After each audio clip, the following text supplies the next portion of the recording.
Hey, this is the antisocial socialite back at it again. Thanks so much for tuning in. If you're new to the channel, you have not yet subscribed, what are you waiting for, darling? Hit that subscribe button, smash that notification bell, so when I get to running this mouth, baby, you are in the loop. You see the title, you know what time it is. Mystical black femininity will keep black women single. You see, it's a good thing I'm not on suicide watch. But after watching Christelyn Karazin last night talking about femininity, I was close. I'm not gonna lie, I was close.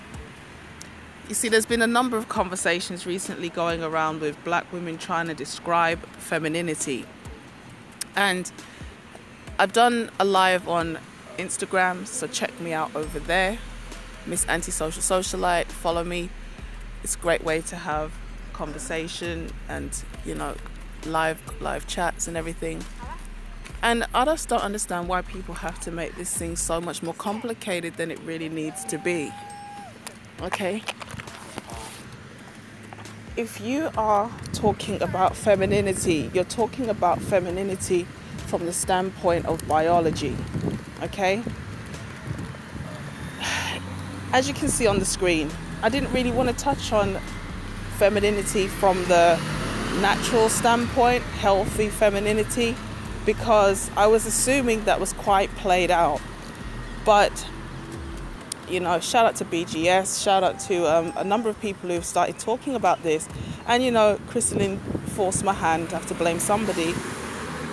You know, her mystical definition of femininity was so convoluted and so abstract that it just, and this is not just her, this is an issue that all women have, defining what it means to be feminine, because obviously to an extent being feminine is an abstract concept. But there are some key points that you can point to, or features that you can point to, that you can say this is the character, or these are the characteristics of a feminine woman. I watched a video about the day before yesterday, you know, because when this conversation about women not even being able to really define what feminine was, I started looking online at some videos by black women, and I began to understand why, number one, black women are so confused. There's so many videos out there, but there's no real definition. Why when women are asked, they can't define it, you know, and in addition to that, why a lot of brothers have an issue with the get the bag movement. Now, I don't support, obviously, black women dating black men. That's not something I would encourage. Have I done it before? Yes. But is it something I would tell somebody else to do? Definitely not now. But I was assuming that these brothers were talking from the place of, you know, I don't even know where I really thought they were coming from. I understood why they said some of these women are really just trying to teach women how to finesse men out of money. Some of these women were just trying to teach some of these women were trying to teach other women how to fake femininity. And I was like, no, some of these women are really trying to teach women how to be feminine. But as I scrolled through the videos, I realized these brothers are making a really valid point. I'm not saying that these women are all trying to pull a fast one, but definitely what's happening is these women don't really know what they're talking about. And when they're trying to advise other women, they're just sending them further into confusion. Some of it is deliberate. Some of them are deliberately telling you this is a game and you've got to play it. So if other groups of women know how to bat the eyes and do certain things to give the illusion of being, you know, feminine, girly women to get that ring and that bag, then why shouldn't black women be any different? But that's when I realized why brothers have such an issue with the get the bag movement. It's not because they're broke, it's not because they're dusty, it's because they want women who genuinely have a certain mindset.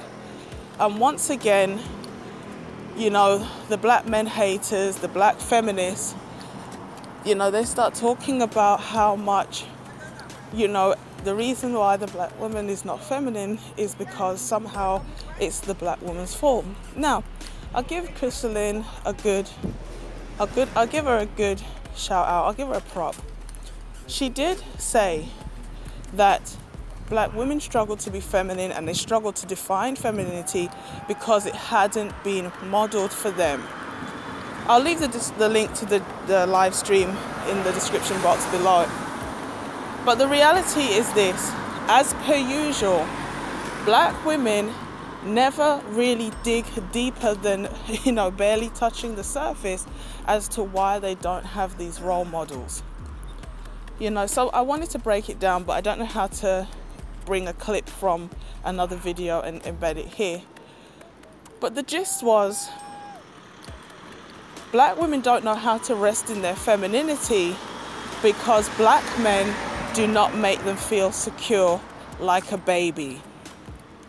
That's right. When you have a baby and the baby feels good and you make the baby feel secure, the baby is at rest.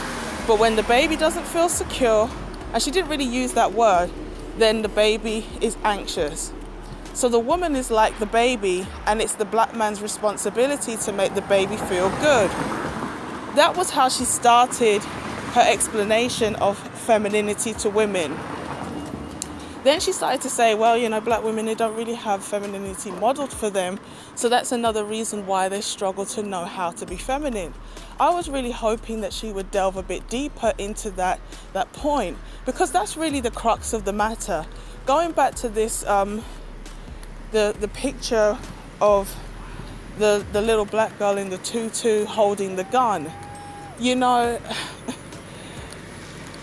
Art is open for interpretation, so however you see it, to be honest with you, I saw a black girl saying, that's another father gone, or my dad is dead, because I don't know if Mr. Arbery, who was shot, had children. I don't think he did, but whether he did or not, we don't know who his children could have been.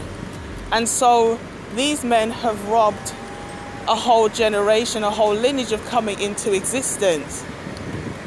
She's looking at this picture of this fallen man, whether he was doing something right or wrong, and she's saying,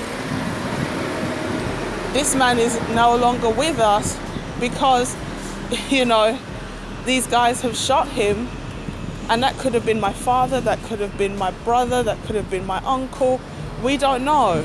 But because of this man, I as a child am robbed of another black male. That's kind of what I saw when I looked at the picture, because obviously here in the UK, we don't really have this thing with black women on the front line per se. Don't get me wrong, I'm not saying black women are really batting for black men like that, but definitely I think there's less of this combative confrontation compared to how intense that struggle is in the States. So the artist himself was trying to say black women should fight for black men. And the thing about it is this, that's not wrong. Okay? That's not wrong. Because to a non-black person who's a racist, we're all just blacks. You're a black woman, you're a black child, you're a black man, it doesn't matter. You're a black adult, you're a black young person, it doesn't matter. If they could take alligators and throw, black babies to alligators, who do you think you are? Hanging black men from trees, cutting off their genitals, raping the women and the girls, separating men from women, fathers from their children. I mean, if they really don't give a damn about you enough to do all those things, why do you think being black woman first is going to make a huge difference to somebody who hates black people, period? It's just, this was the bit that really annoyed me. Christelyn starts talking about this other YouTuber, and I really had high hopes when it started, because she started off by saying that the coronavirus has forced a lot of women to really reconsider how they're living their life. And I said, that's a good start, that's true. Our femininity. But I should have known, if Christelyn Karazin endorses somebody, that probably means they're on the same the black misandry. Okay? So I don't even have the strength to watch that video over and over and over again to try and break it down, because it was just too much. But then Christelyn starts trying to give these mystical definitions of femininity. You've always got the whole worship of the black womb. I mean, you can't get pregnant as a woman without a man. You need sperm. You are carrying the man's seed. You are carrying just the man's sperm, okay? You don't create life, you know, ex nihilo. It's not like the Higgs boson. Your womb is not making something out of nothing. No, your womb needs a sperm. So that child is 50% the man. So let's just, you know, you carry the child by default because you're the only one with a womb. When women behave as though they bring forth life and I create life, it's like you just, I don't even know if you hear yourself when you speak. You know, there's a reason why fish can't type. You know, apart from the fact that they don't have the brain capacity and computers don't work underwater, they don't have fingers. So obviously you can't say I'm superior to a fish because I can type. You can type by default because you've got fingers. They don't. I can ride a bicycle and a fish can't. Well, the fish hasn't got legs, so how could it? It's like I'm better than the fish because I can ride a bike. No, you can ride a bike because you've got legs, and you can give birth to a child because you've got a womb. I mean, that's not rocket science, but black women love to make everything mystical and so spiritual. And the lady that she played the clip of started talking about the image of black women. I said, okay, good, we're getting there. The image of black women is negative. Then she starts talking about how black women need to stop fighting on the front line for the black community, being black first. They need to just think about basically the women. Now, a lot of brothers have been saying this for a long time, that the black woman sees herself as her own demographic, and she cares more about sisters than she does about the overall impact of the black community. And when you say that, a lot of black women become offended, they become upset.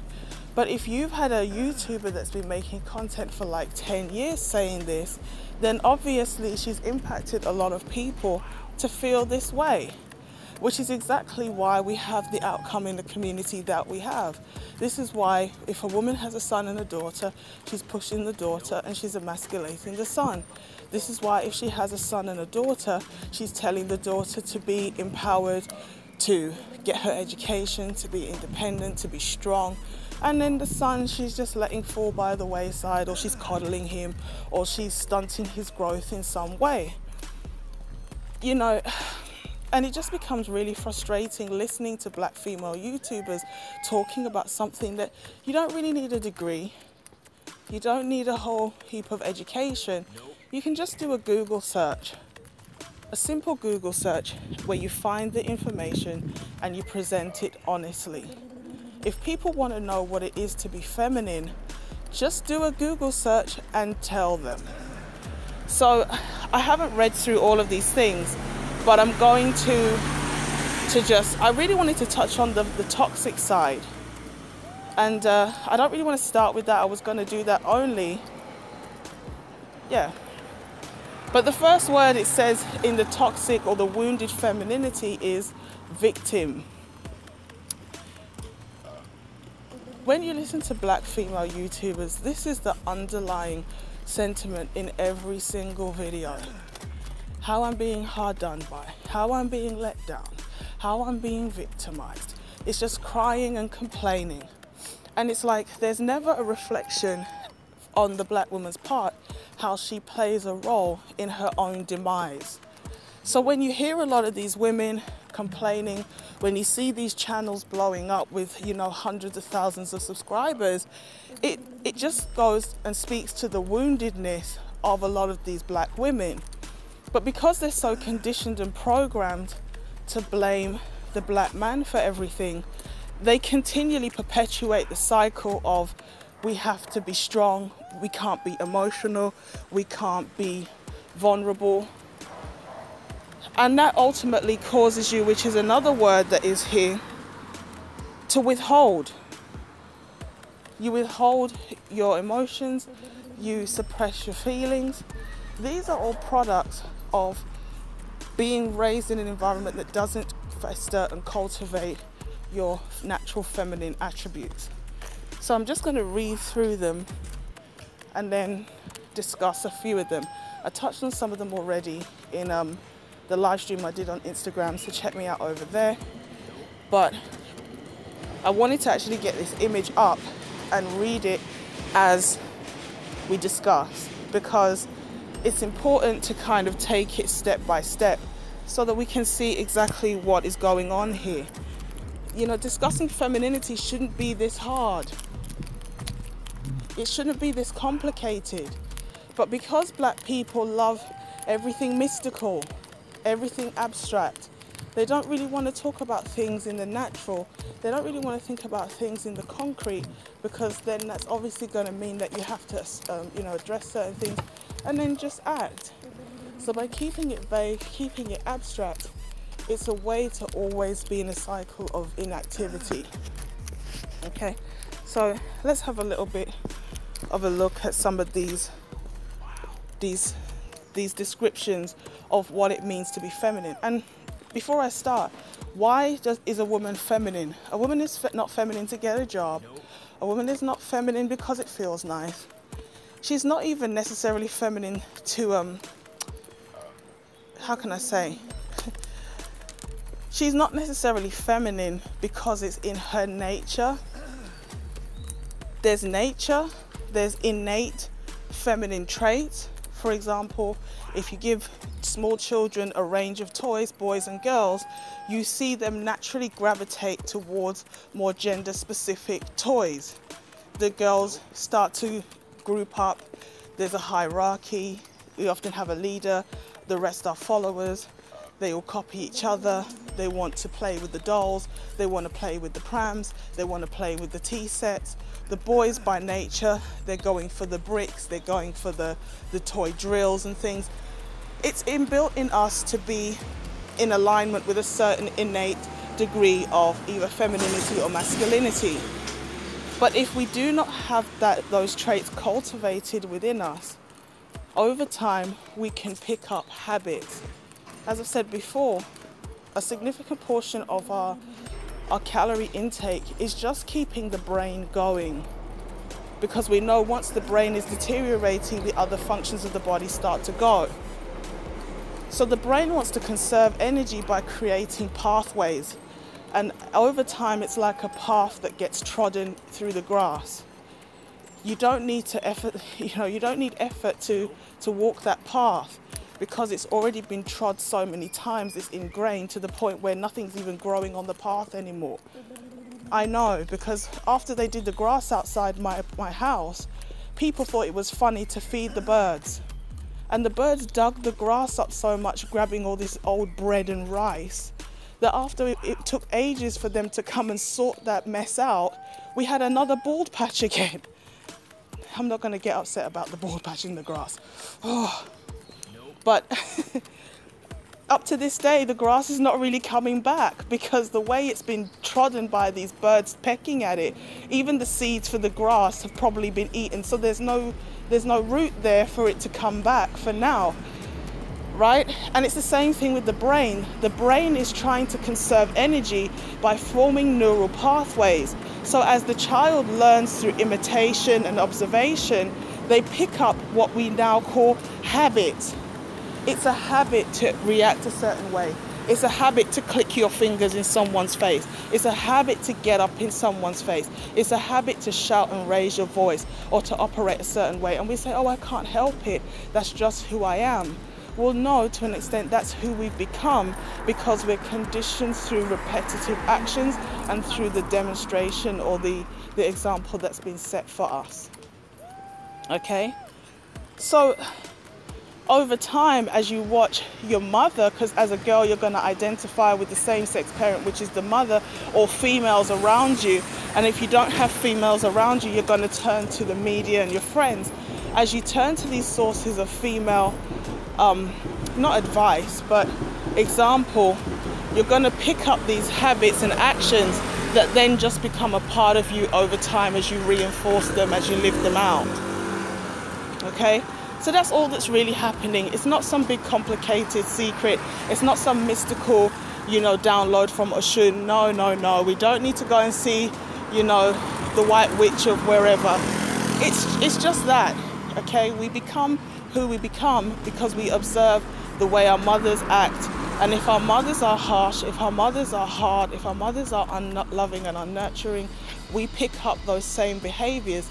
And the damage that's done to us psychologically from a tender age, I'm talking infancy, growing up in this kind of environment, is what actually causes us to have a lot of deep psychological issues. It's not a coincidence that in the Western world, Black people have disproportionately high incidences of mental health problems. Now, we know part of that is the food. We know part of that is the climate. Obviously, Black people come from hot climates where they have a lot of sun. If you're in a cold country with no sun, you're going to have to cover your body up more, which means even the little vitamin D you could have generated is going to become a stretch. So our health is going to be impacted because of the way we live in the West. Not taking care of ourselves with diet, too many modern conveniences, but also the stress of living in this culture, maybe not having extended family around. All of it combined is going to impact the quality of the parenting many of us get. And in those defining first 7 to 9 years, so many milestones are maybe missed that later on in life, in the late 20s, early 30s, it manifests in serious mental health problems. Some of those are established even before the age of 2. Because I was doing a video recently, and I want to do a video talking about, poor quality parenting. Okay? A child that is left to cry continuously for long periods of time as a toddler, as an infant in a crib, the stress that is caused releases a humongous amount of adrenaline and I can't even remember what the other chemical is now. But the amount of adrenaline that is released is what a lot of people are talking about with this adrenochrome. And these stress hormones, when they're released into the bloodstream, can alter DNA, resulting in physical or mental health later on in that child's life. When that child is so young and they're crying, what actually can happen is the child's brain becomes damaged because the child's overloaded with stress. Their brain is too small to be able to handle and process the stress that they're going through. So this can lead to psychological problems later on in life. And at that very young age is when a child learns about dependency. When I cry, will somebody respond? So how many times have we heard mothers say to the baby that's crying, just leave them, they'll stop eventually. When that child gets accustomed to stopping without being attended to, the child has now become conditioned to not trust and to not be able to depend on others. Because at that very young age, at that milestone, that's where you forge the understanding that if I say or do something, I'm going to be responded to. So when you see Black women as hard and standoffish and very,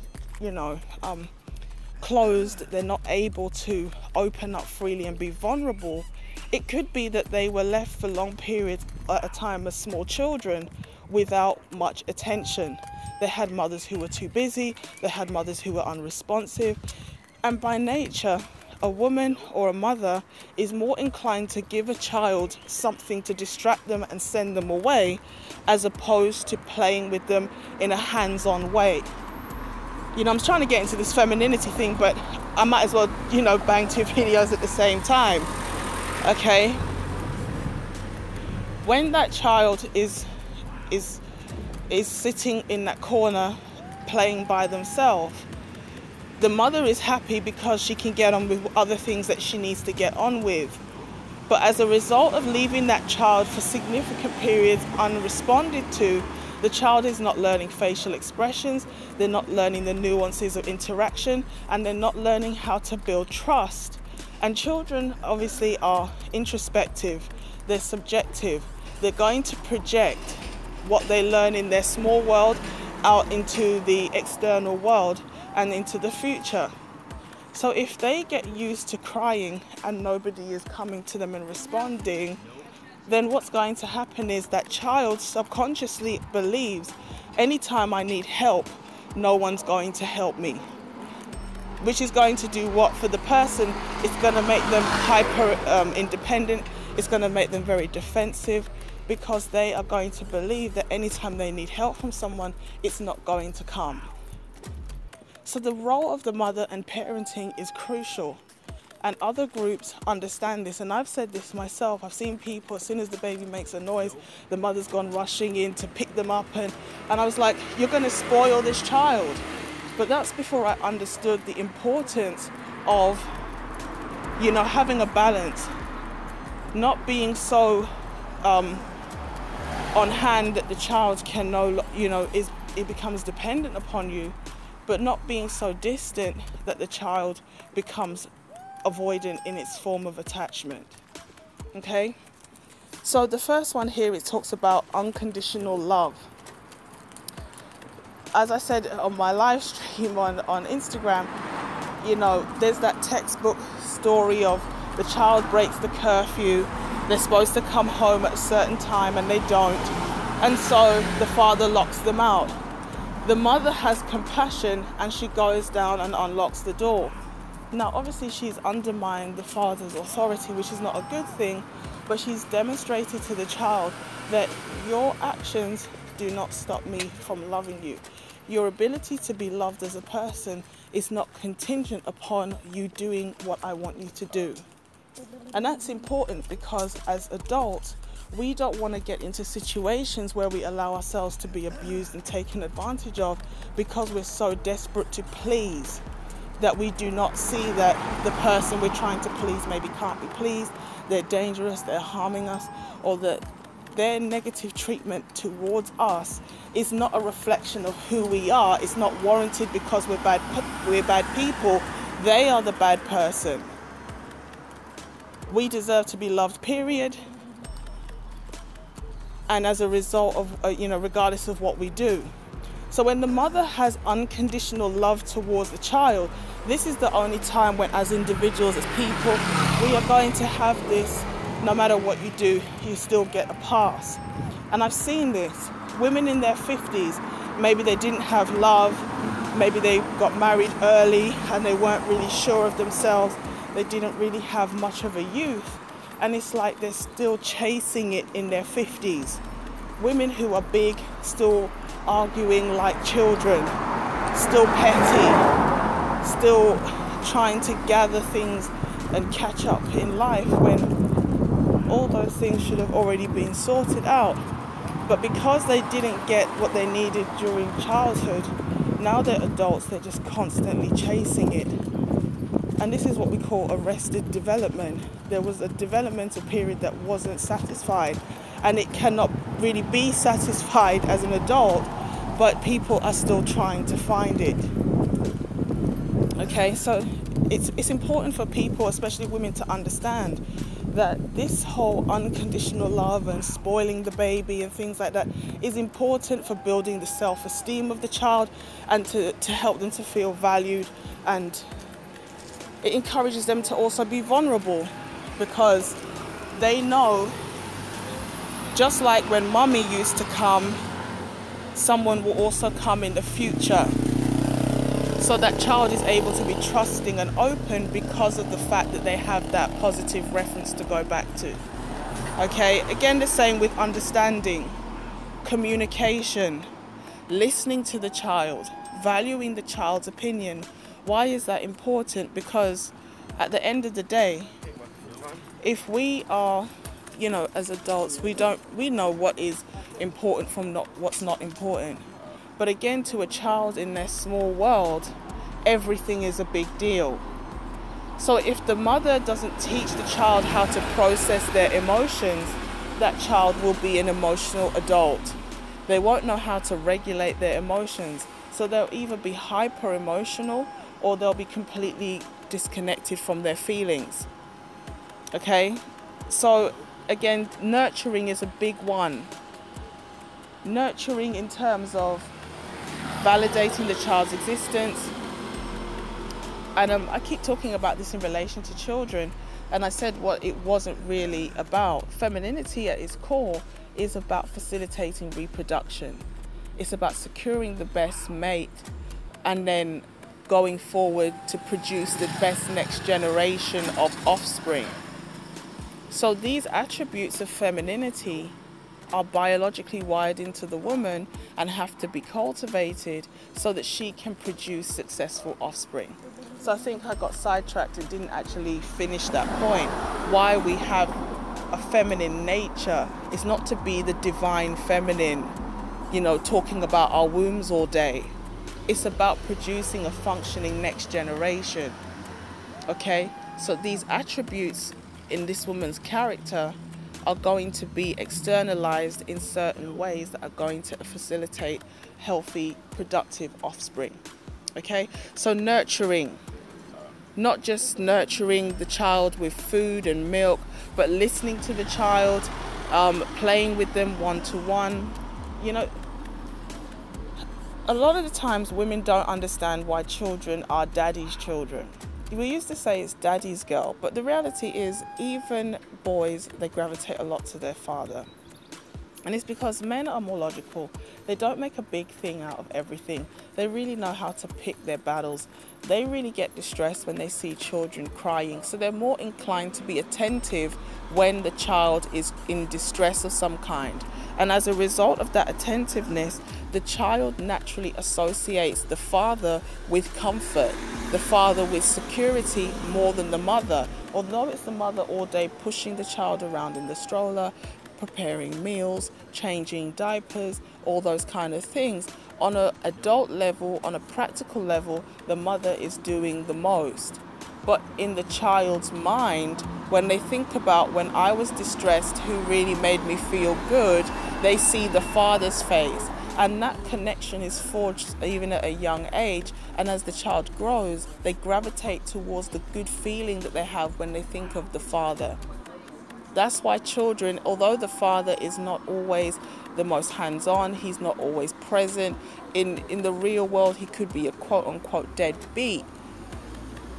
In the child's mind, the father has done a lot.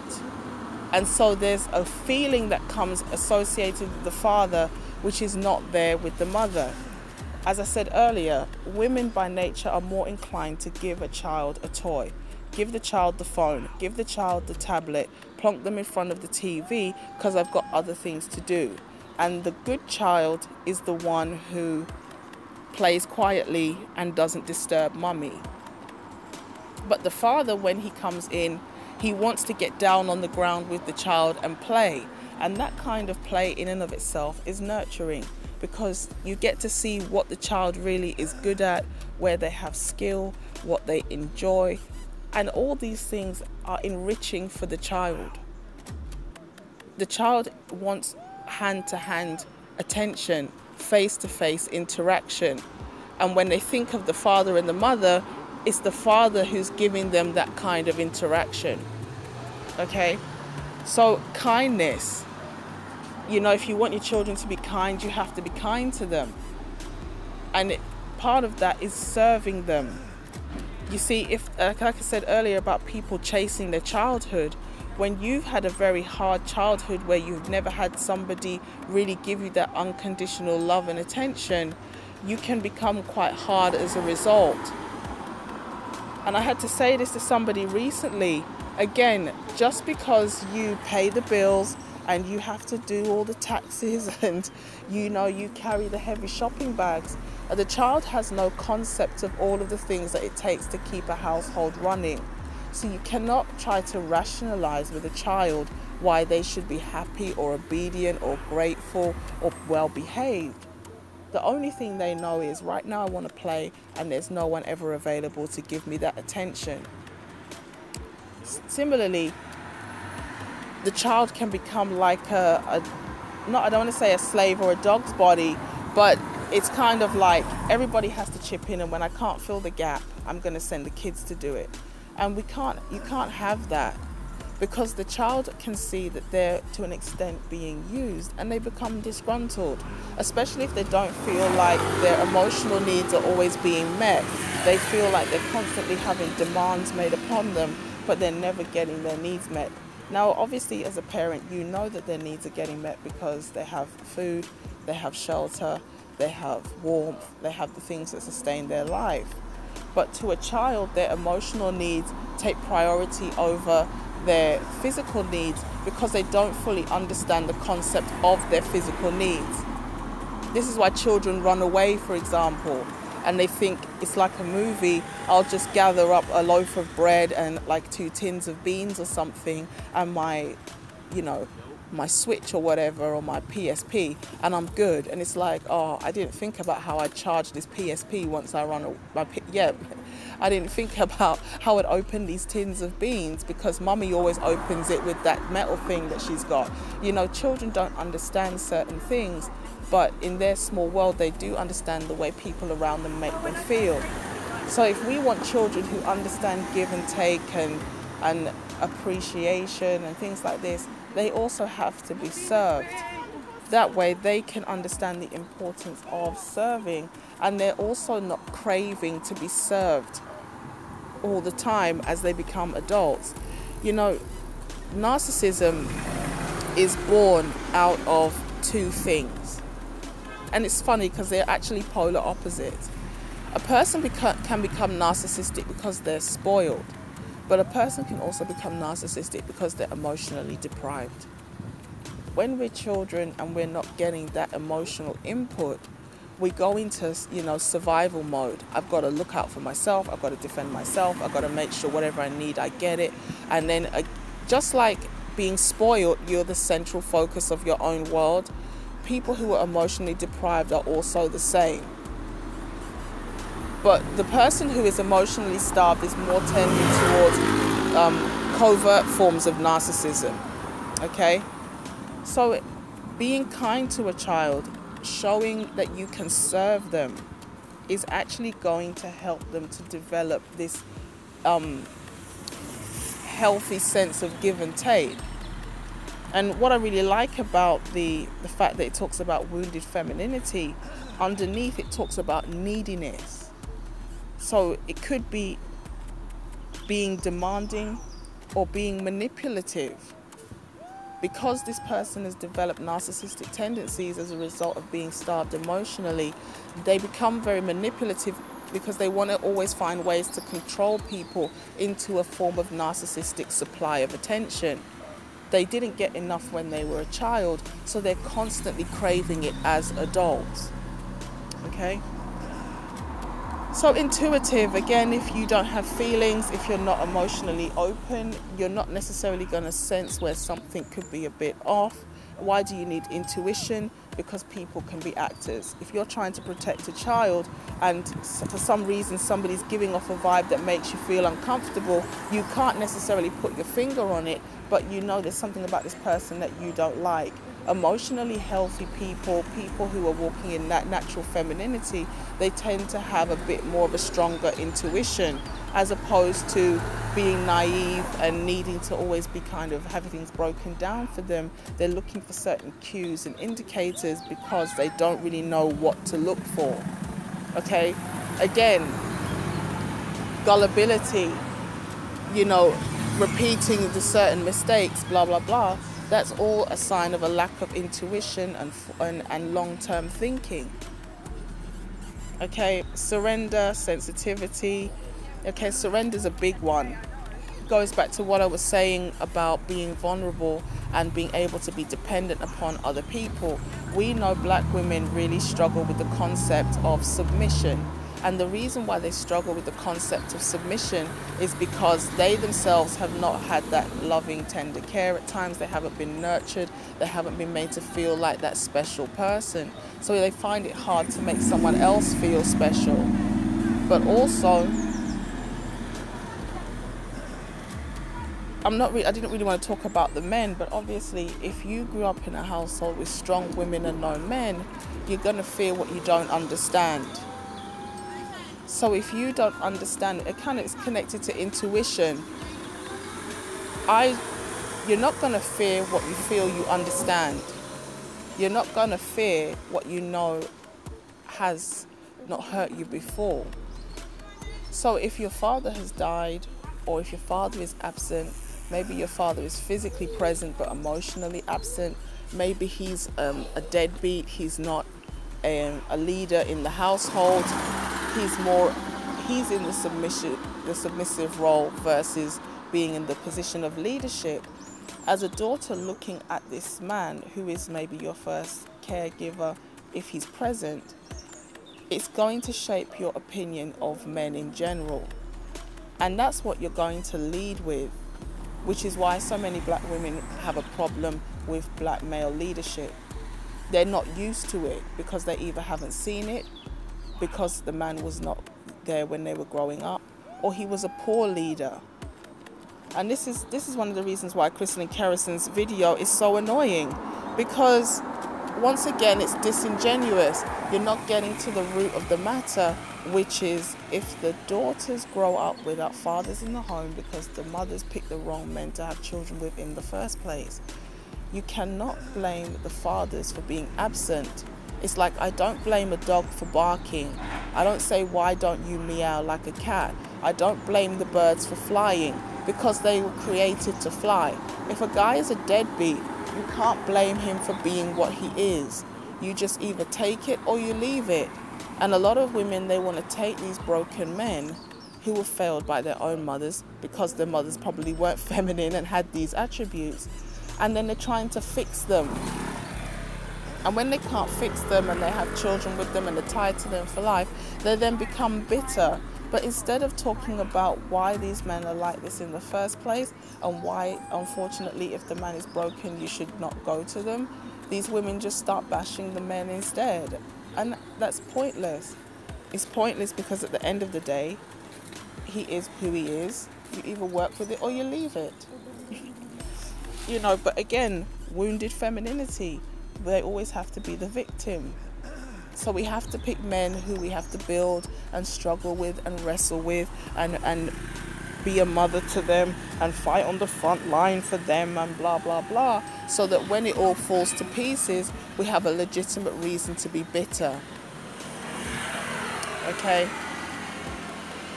The last couple.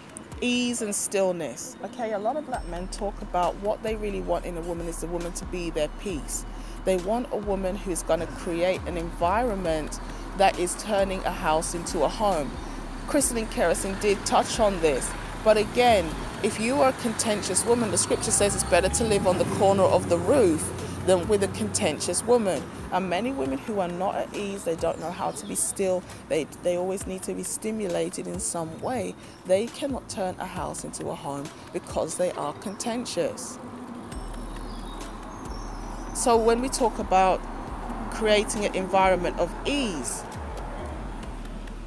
that's going to filter into your demeanor, the way you talk to the children, the way you talk to people in your own household. If you're always barking at them and shouting at them and, using, language that is going to confuse, you answer with sarcasm. The child at a very young age doesn't know then when a person is responding genuinely or when the person is kind of trying to be funny. Again, if you're talking to a child with a lot of sarcasm, it's going to cause them to have a lot of distrust because they don't want to open up to somebody and not know what kind of response they're going to get. If when they're honest, they get met with criticism or harshness, or they're scolded for being honest about who they are, the child is going to become withdrawn. So there's an emotional side to creating an environment of ease in terms of the way you speak to the child, and there's a lesson to be learned there as well, because if you're always talking to the child like they're rubbish, they're going to accept being spoken to that way by other people. As I said earlier, that child's small brain cannot process real world and adult concepts. They're going to project what they're going through at the moment into the future. So if that's who they see themselves as, because maybe they're going through certain forms of abuse, verbal abuse, mental and psychological and emotional abuse, they're going to see themselves in a certain position that puts them in a position to be victimized in the future. And then there's obviously the practical side of creating an environment of stillness and ease. Not necessarily having a TV in every room, periods of time where children cannot play on any device, family time, going out for walks, playing with physical toys instead of digital toys, family time around the table, when the child comes home from school, doing homework with them, asking them about their day, making sure that tasks are done so that the children can have undivided attention, and that sometimes you've left the task to give them that attention. And then once the house is sorted and the kids are sorted, the environment is created for the husband and the wife to have quality time together. That is creating an environment of ease with periods of stillness. Okay? So it's really not that hard to define what being a feminine woman is. But as per usual, black people want to over-spiritualize everything and mystify everything because it sounds good, it gets us on this emotional high. And at the end of the day, we become so, I was going to say ass backwards, but you don't know whether you're coming or going with it, because there's no tangible, well, it's not tangible, but there's no practical advice to apply to your everyday life. That you've got all these cute sayings and narratives, but you still have no plan and strategy how you're going to go forward. Now, I can't pronounce my S, so if I saw a strategy, I catch his teeth. We can't go forward because we don't know what we're trying to go towards. We're trying to go towards being more unconditionally loving, more understanding, more nurturing, kinder, more tender. And yes, we can be creative, but we're creative in a way that is going to benefit our children and our husband and our home. Homemakers, creating an environment of ease and stillness. We are bringing calm to a situation that is chaotic. We're not the chaos. We're supposed to be the ones promoting the peace and the harmony so that everybody can thrive. Okay? We're sensitive. We allow people to express who they are, and we nurture who they are. You could have several children, they're all raised under your roof, but because of their differing personalities, they need to be nurtured in different ways. That's being a feminine woman. And when that femininity is destroyed, you have this sense of powerlessness. You're constantly presenting yourself as some type of victim. You start to become manipulative. You can become withdrawn, so you start to close off. You become hard, you become callous. You're self-medicating, maybe with drink, with drugs, with sex, running away from your problems. Or, as we see with a lot of black people, especially children who grow up in homes where their parents are not really caring for the home, as it were. Okay, they're paying the bills, and obviously this is going to be a big issue in single parent households, because as a single person, and most of the time it's single mothers, you can't be everywhere at once. So obviously mommy's going to ask you to load the washing machine, or sometimes mommy's too tired, so she's going to ask you to cook dinner for the siblings. And because that parent is not taking on the parental role, you as the child become the parent by proxy. So as an adult, You develop codependent relationships. You go out looking for people to save and to help because you were raised in an environment where you were expected to save and help the people who should have been helping you. Again, if you haven't been taught how to be emotionally open and process your feelings properly, you know, oh, shut up, why are you making that noise for? Oh, stop making that noise, don't be silly. Things like this, when you shut down the emotion, the ability for a child to express their emotions and process their feelings and help them to understand and explain those feelings, what ultimately happens is things like borderline personality disorder.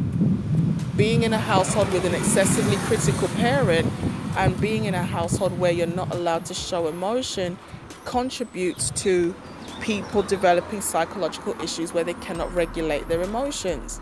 So when you wonder why the black woman is shouting and up in people's face and, you know, one minute she's happy and the next minute she's, you know, neurotic, it's because she probably grew up in an environment where she wasn't allowed to express herself properly. Children should be seen and not heard. You don't have choice, you don't have freedom, you don't have the right to opinions, your opinions are not validated. It all plays a part. And what is so annoying and frustrating is the fact that these black women never want to talk about the failures of the mothers. The mother is the first example, the mother is the first caregiver, she's the first teacher. So if the child cannot see a positive role model in the parent they identify with, then obviously they are going to develop unhealthy coping strategies and life behaviors. So that's all I have for this one. It's really frustrating listening to black women trying to allegedly define femininity, and they always come out with some nonsense. Maybe I'll put some phrases that Christelyn used in her video where she claims she's trying to explain what femininity is. But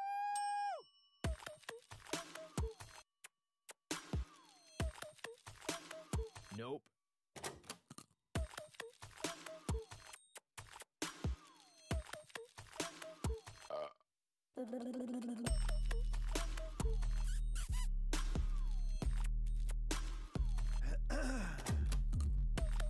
It's full time for black women to stop blaming the black man for everything, because long before the black man comes into the picture, a lot of us were already broken by the women around us.